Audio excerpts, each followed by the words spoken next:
This bull market has caught a lot of people off guard. Bitcoin has soared past its all-time high before its halving event. And that's something that's never happened before in history. That's why there's so much debate going on about how high Bitcoin can go and how long this bull market will last. If you ask me, I don't know the answer to those questions. But one thing I'm confident of is that we're no longer in the early stages of a bull market. We're either smack dab in the middle of it or closer to the end. That's why all I've been thinking of lately is how to spot the Bitcoin top, or at least get a rough idea of when it's close. So I did a ton of research and I've identified 5 indicators that I'll personally use for this purpose. I hope that by sharing it with you, we can take profits at the right time so we don't ride our bags all the way up and then all the way back down. But before we get to my first indicator, I want to share with you some indicators that I do not think will work, even though they worked in the past. Like the Coinbase app hitting #1 in the App Store. That marked the top beautifully these past 2 cycles. But I'm ignoring that one this time around because I think that this time is really different. Most normies and retail investors have not participated in this bull market, and this rally has been largely driven by the institutions instead. As you can imagine, those guys don't use the Coinbase app to buy Bitcoin. So that's why I don't think it's a useful indicator. In fact, I'm so confident about this that I'm willing to bet that it won't even get close to the #1 spot in the App Store by the time the top is in. Now, another group of indicators that I'm straight up ignoring is all the Bitcoin cycle theory stuff out there. You know, those are the ones based on the predictable 4-year pattern. This cycle has already deviated from that, and a lot of analysts have created new terms like left translated cycle or accelerated cycle as their previous models have failed. Personally, I think those are all just cope and their precious cycle theories are now worthless. But anyways, with these old indicators out of the way, we need new ones to look at. And fortunately, I have 5 of them that I think will work much better. Starting with the first one, global liquidity. Ever since the Fed paused its rate hikes in 2023, global liquidity has been increasing, and the price of Bitcoin has increased alongside that as well. It's not an exact science, but this chart shows a decent correlation between M2, aka the total money supply, and the price of Bitcoin. It looks like when liquidity starts to peak, the top could already be in for Bitcoin. It's not as simple as just staring at that chart though, as it looks like M2 could be a lagging indicator potentially. So we'll need to pay attention to all the things that drive global liquidity, like the monetary and fiscal policies of central banks and governments around the world. There's interest rates, liquidity injection, money printing, and banking regulation that could all impact how much money is sloshing around the system. And in turn, that affects the demand for risk assets such as Bitcoin. Personally, I think this bull market still has room to run, as it is an election year in the US, and there could be some sort of backdoor stimulus going on. But either way,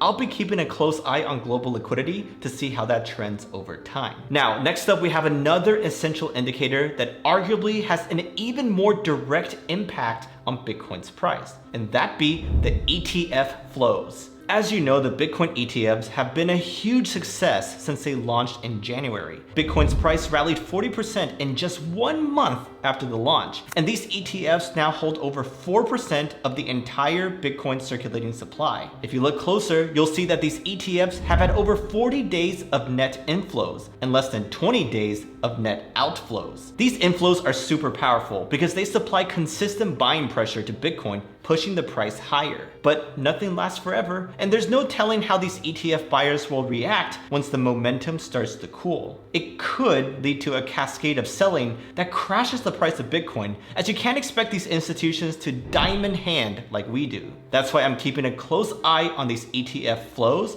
and once outflows start to dominate the inflows, then that could be a major sign that the top is in. By the way, these ETFs are brand new, so obviously we don't have any historical data that can back this theory up. But this next indicator does have historical data and is none other than Bitcoin dominance. Now that has been a reliable indicator in the past, as it's predicted the last 2 Bitcoin tops quite accurately. The way it goes is that Bitcoin is the first to climb out of a bear market, and then the other coins follow. As Bitcoin leads, its dominance rises. And then as people get more and more profits, they rotate that into the more speculative altcoins in order to chase even more profits. That's when Bitcoin dominance begins to fall. And it's usually a telltale sign that the market is entering its final stages. If we look at this current cycle, we see that things are beginning to rhyme. Bitcoin has already surpassed its all-time highs, while most altcoins, including Ethereum, are not quite there yet. Bitcoin's dominance has climbed all the way from a low of 40% to where it is today in the low 50%. We should expect for this number to rise as the bull market progresses. But like I said, when Bitcoin dominance starts to drop, that's a warning sign to get out. When dominance gets to around 40% or so, that usually marks the euphoria phase where everyone is aping into altcoins and planning their Lambo purchases. As the saying goes,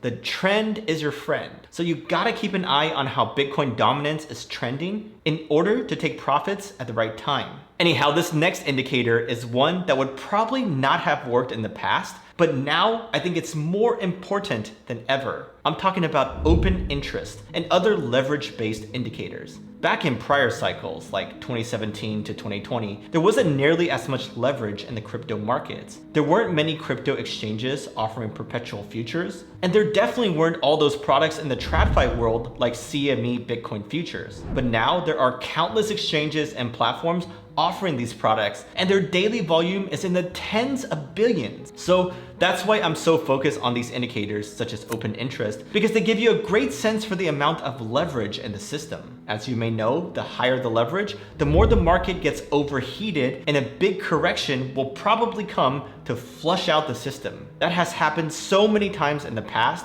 and looking at this chart, you see that every time the level of open interest has crossed the Bitcoin price, it's followed by a massive crash.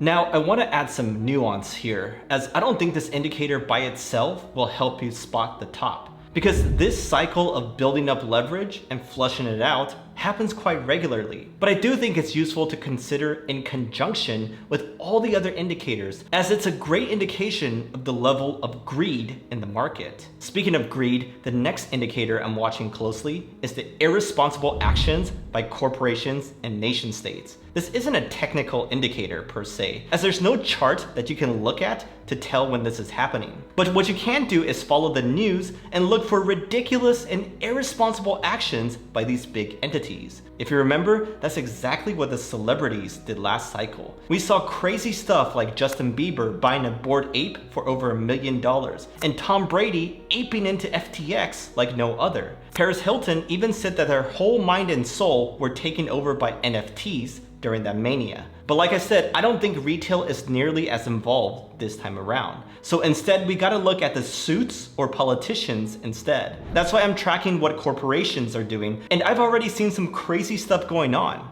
Like recently, a South American penny stock surged over 1,700% after announcing that it was buying Bitcoin for its balance sheet, just like MicroStrategy. When a bunch of companies start doing this, thinking that it's an easy way to pump their stock, that's when I'm gonna get worried. The same goes for nation states, by the way. Now that we've seen El Salvador kill it on its Bitcoin bet, more sovereign wealth funds may do the same. That's probably good news for Bitcoin adoption in the long run, but I do know that when huge entities start aping into Bitcoin recklessly, a reckoning will likely follow. Anyways, there you have it, my 5 key indicators to tell you when the top is in. Remember, there's no perfect way to predict the top, as we don't have a crystal ball. But looking at these trends and indicators could really help. They'll at least give you a good feel for what the market is doing and can help you decide when to best take profits. Either way, if you have other sell signals that you're personally following, please let us know in the comments below.